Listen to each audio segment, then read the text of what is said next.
Ministre de l'Intérieur, Monsieur Darmanin, vos services ont-ils peur du contrôle citoyen sur les élections?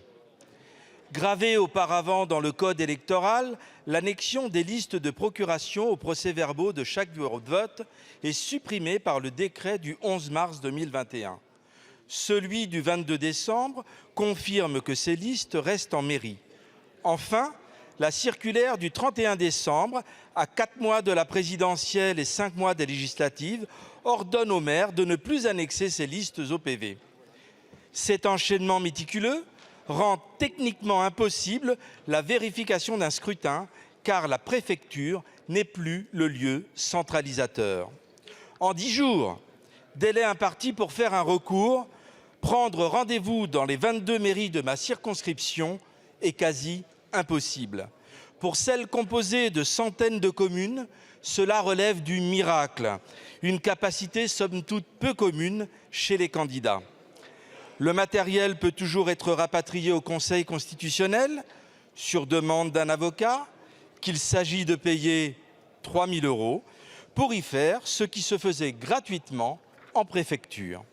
Ensuite, venir consulter le tout à Paris, et ce, en une demi-journée. Une gageure. Monsieur Darmanin, pourtant nous l'avons fait pour ma circonscription de Charente. Sur 134 procurations manuscrites, 64 n'existaient pas. Le résultat s'étant joué à 24 voix, cela laisse pour le moins perplexe. Monsieur le ministre, des personnes malhonnêtes en ont profité pour tricher. Triche en Charente, erreur de bulletin dans les bureaux de l'Ariège, profession de foi non distribuée un peu partout.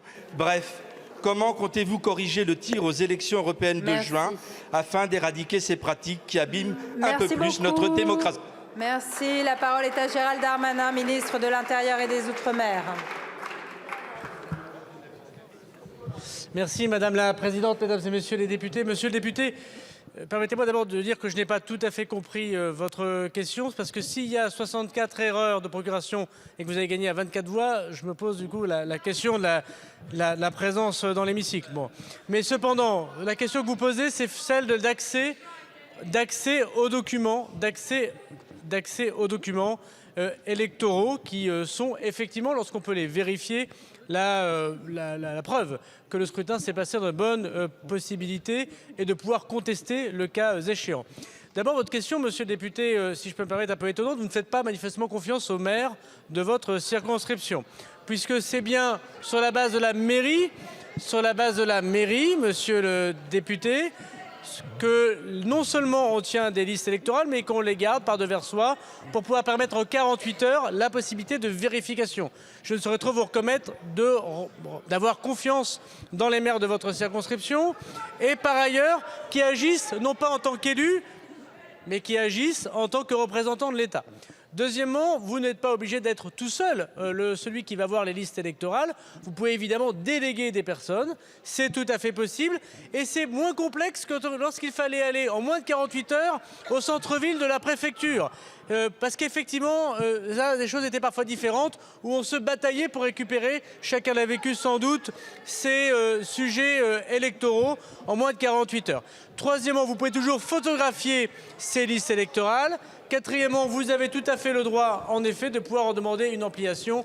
Ces documents, monsieur le député, ont tous été validés par le Conseil d'État, qui est le juge de l'élection. Merci beaucoup, monsieur le ministre. La parole est à monsieur Lionel Vibert pour le groupe Renaissance.